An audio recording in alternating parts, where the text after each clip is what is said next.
Entrepreneurial Edge is brought to you by Business Banking from FNB, because small ideas can lead to big business. FNB, how can we help you?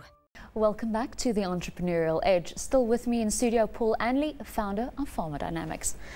Paul, let's take a step back to the days before Pharma Dynamics. Where did you grow up? I grew up in Pietermaritzburg, went to Maritzburg College. After that, I did a Bachelor of Pharmacy at Rhodes University in Grahamstown. Short stint in retail pharmacy in Plettenberg Bay, followed by a MBA at UCT in Cape Town. 4 years in Joburg as the marketing manager of the Link Pharmacy group, and finally moved to Cape Town. I think it was back in 1993, so I've moved around the country a bit. Now, you mentioned you studied a bachelor in pharmacy. Have you always had a passion for the medical industry? Yes, I guess growing up with a father in retail pharmacy, I got exposed to it at a young age. I just didn't know that it was the business side of pharmacy that would really catch my attention. But that's my next question. You studied the pharmacy side. Where does your business acumen come from? Well, I guess it comes from the MBA that I did at UCT. And then upon entering into business, that really inspired me, and just did lots and lots of reading, and I was fortunate in getting some senior positions in big corporates, and I guess that exposure into the big corporates assisted me greatly when I started my own business. Now, you've worked in the industry for over 20 years. How has it changed since you left Rhodes in 1985? Well, I think that retail pharmacy is showing enormous consolidation and threats. When I left Rhodes, generics was a very small portion of the marketplace. It's only been the last 10 or 15 years that generics have gained market share. Today, over 50% of all medicines used in South Africa are in fact generics. And this is probably due to the high cost of medication. Now, the NHI is rolling out over the next few years. How do you think the generic space will be utilized with this program? Well, I think generics is an ideal opportunity for the government to drive down the cost of healthcare. NHI would really be unaffordable if it wasn't for the cost-saving abilities that generics have. And just to give you a good idea of those, one of the first drugs we launched back in 2001 had a retail price in excess of 300 Rand. Today our generic sells at about 40 Rand, 10 years later. Now, how do you stay ahead in the generic space? Because you mentioned getting the patents, but there are quite a few players in generics. How do you keep ahead? How do you make sure that your generic is the one of choice? It's a tough marketplace. But I think that the most critical is a focus on your new product development pipeline. That's what drives the generic companies. Fortunately, over the next 3 or 4 years, there are a number of big blockbuster drugs coming off patent. We estimate there's about 3.5 billion Rand coming off patent.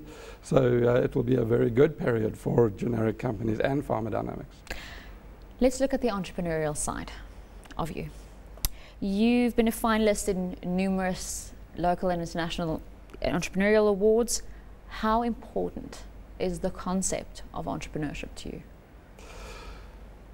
Well, I think that one of the biggest challenges that faces South Africa is the enormous amount of unemployment. And I think it's a fact that the big corporates are really unable to absorb those levels of unemployment.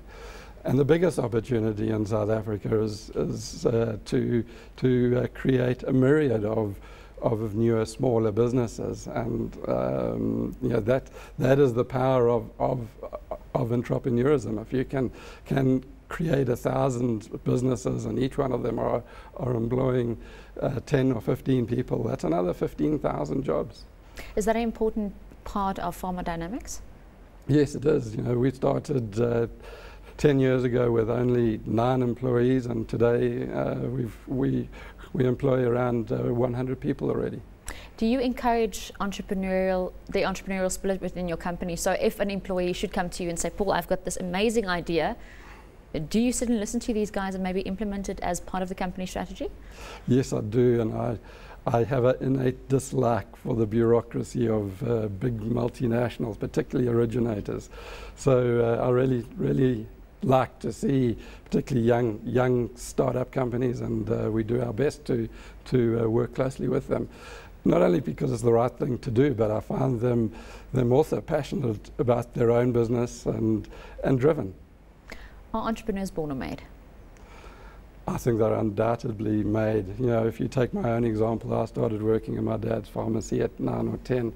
I think I used to grow vegetables in the veggie patch and sell them in the neighborhood. I don't think that entrepreneurs are born. It's an entire lifetime of experiences. So anyone can be an entrepreneur given the right circumstances and maybe support? And maybe a little bit of luck. Now, you mentioned you believe in the cause of entrepreneurship and you believe much more can be done. In your view, what should not only government but private companies be doing to foster this entrepreneurial spirit in South Africa, especially as you mentioned with the high unemployment rate?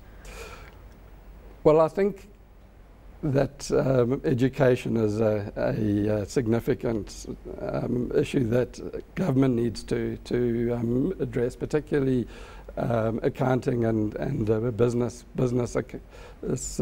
issues. With respect to private companies, just a focus in terms of looking where they can do business with small entrepreneurial businesses, and perhaps even looking at opportunities of spinning off smaller businesses within their own business. Let's look at the finance space. Do you think financial institutions such as the big banks and the financing, the separate financing companies are doing enough to support these youngsters or even older individuals with these bright entrepreneurial ideas? I think we have to face that there is a significant risk in starting up new businesses. So I'm not sure that we can always expect the banks to fund that risk. Perhaps that is the role of government to do so. There is such an enormous challenge in filling these unemployment numbers that an investment in small business would really pay dividends. Now, once you have a business and you've set it up and it becomes a big corporate, there's the question about shareholding. And before the break, I mentioned that you have a shareholder based in Australia, but they're actually Indian. How did you attract that big international shareholder? Well, I think we were in a fortunate position that we were virtually the only privately owned generic pharmaceutical company in South Africa, and international generic companies are globalizing at a rapid rate. So we had suitors knocking on our door rather than us looking for potential investors. And we realized that the generics market was going to become commoditized in future, and that a significant pipeline was important to us.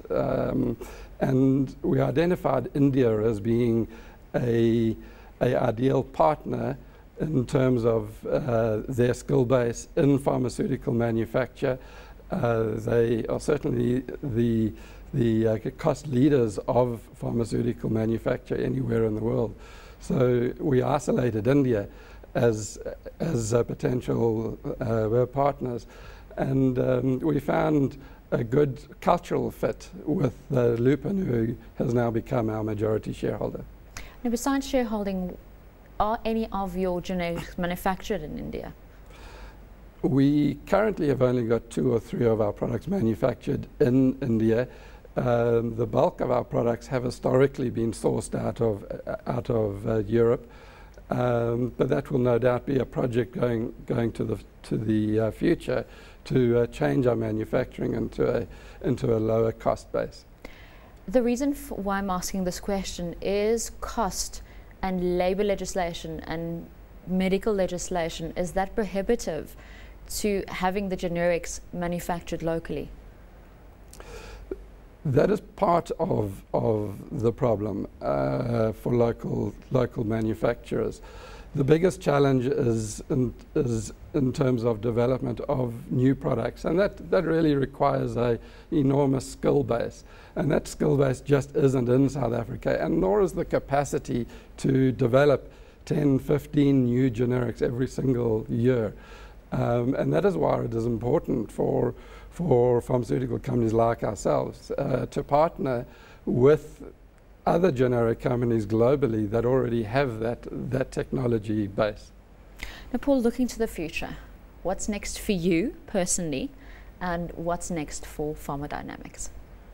Well, that's almost the same question. I always get this because the CEOs always talk about we and the company. It's as if you become this sole entity. But if I had to split the two of you, in your personal capacity and then as your capacity as Managing Director and founder of the company? Well, in my personal capacity, I'm a passionate water sports man. So I'd like to spend a little bit more time on the water.